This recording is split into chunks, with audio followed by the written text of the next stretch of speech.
Perkenalkan, nama saya Edman Tangjong dari kelas IFB 3B. Dan pada topik kali ini saya dan rekan kelompok saya akan membahas ide bisnis yang kami telah rencanakan, yaitu aplikasi layanan self-service restoran dan rumah makan. Berikut adalah agenda yang akan kami presentasikan. Yang pertama yaitu introduksi ide bisnis, SWOT analysis, dan bisnis model canvas. Terinspirasi dari tab self-service dari layanan fast food dan maraknya vending machine self-order di gerai-gerai yang ada di Jepang, kami memutuskan untuk membuat aplikasi layanan self-service. Dengan aplikasi ini, pelanggan rumah makan tinggal memesan dari meja masing-masing. Pelanggan tidak perlu mengantri panjang di depan kasir dan pegawai rumah makan tidak perlu khawatir dengan terjadinya human error.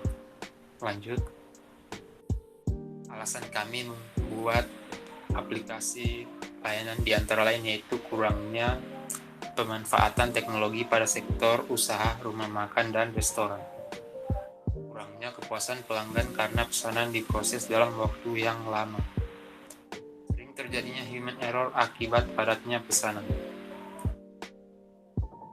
Beberapa fitur yang hadir dengan aplikasi kami yaitu fitur order langsung dari mobile device yang tersedia di meja pelanggan, fitur pembayaran cashless yang membantu mempercepat proses self-service, kemudian fitur memanggil pelayan jika memerlukan bantuan ataupun hal lain. Sekian dari saya, dan saya persilakan rekan kelompok saya untuk melanjutkan presentasi. Selanjutnya, perkenalkan, nama saya Vincentius Kennedy Winarinata. Di sini saya akan membahas tentang SWOT analysis. Apa itu SWOT analysis? SWOT analysis adalah teknik perencanaan, strategi maupun penyelesaian masalah yang dapat kita gunakan dalam kehidupan sehari-hari, khususnya untuk keperluan bisnis tertentu atau suatu proyek. Pada SWOT itu, kepanjangannya adalah Strength, Weakness, Opportunities, dan Threat. Yang pertama, Strength. Strength adalah kekuatan dari ide bisnis kami, seperti membantu mengurangi beban karyawan saat antrian pesanan padat. Pemilik usaha rumah makan tidak perlu merekrut banyak pegawai. Yang kedua, weaknesses. Kelemahan dari ide bisnis kami adalah pelayanannya yang bisa dibilang mahal.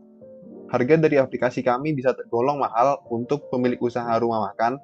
Pelanggan juga membutuhkan jaringan internet untuk memesan makanan dan minuman. Yang ketiga, opportunities. Peluang dari ide bisnis kami adalah kurangnya penggunaan self-service yang ada pada rumah makan di Kota Balikpapan, sehingga kami dapat menyebarkan aplikasi kami ke rumah makan yang ada di Balikpapan dengan lebih mudah. Yang keempat, yaitu threats. Ancaman yang mungkin timbul dari ide bisnis kami antara lain munculnya bug atau galat yang akan menurunkan kepuasan pelanggan yang menggunakan layanan kami, dan munculnya kompetitor yang akan membuat aplikasi yang serupa dengan kami. Kemudian ada Business Model Canvas atau BMC. Apa itu Business Model Canvas? Business Model Canvas atau BMC adalah alat manajemen strategis untuk mendefinisikan serta mengkomunikasikan ide atau konsep bisnis dengan cepat dan mudah. Dan selanjutnya akan dilanjutkan oleh Iskal. Perkenalkan, nama saya Iskal Al-Rozan dengan NIM 2111052. Sebelumnya kita sudah mengetahui penjelasan dari Business Model Canvas, dan saya akan melanjutkannya. Di sini terdapat beberapa elemen Business Model Canvas dari ide bisnis kami. Kemudian saya akan memberikan detailnya. Nah, yang pertama itu ada customer segment. Nah, target konsumen yang kami bidik itu antara lain pemilik usaha restoran dan pemilik usaha rumah makan. Kemudian yang kedua itu value propositions.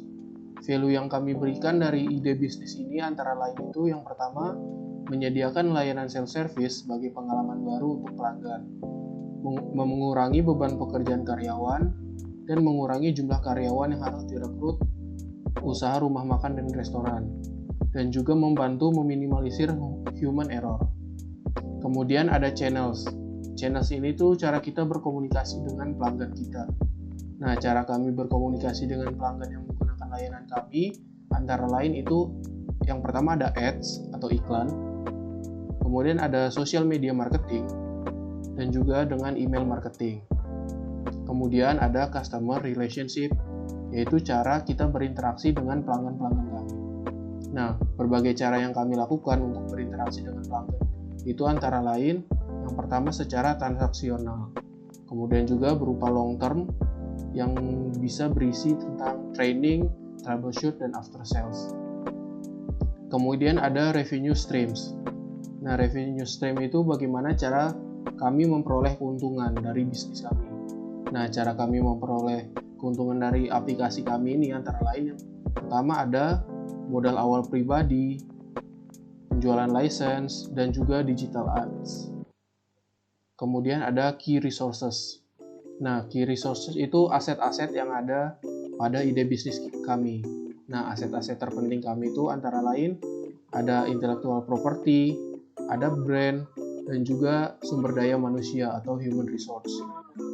Nah, kemudian ada key activities, yaitu kunci-kunci dari kegiatan bisnis kami. Nah, berbagai macam kegiatan bisnis ini antara lain membuat aplikasi, memperbarui aplikasi, dan juga marketing.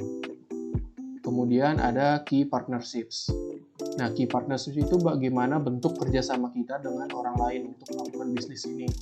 Nah, bentuk-bentuk kerjasama yang dapat dilakukan dalam bisnis kami ini antara lain outsourcing app developers dan juga digital marketing agency. Kemudian ada cost structure. Nah, cost structure ini macam-macam biaya yang ada saat kita menjalankan bisnis ini.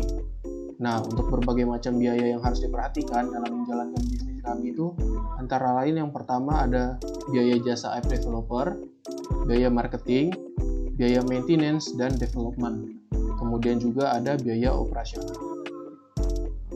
Nah, sekian presentasi mengenai ide bisnis kami, yaitu aplikasi self-service. Kurang lebihnya mohon dimaafkan. Wassalamualaikum warahmatullahi wabarakatuh.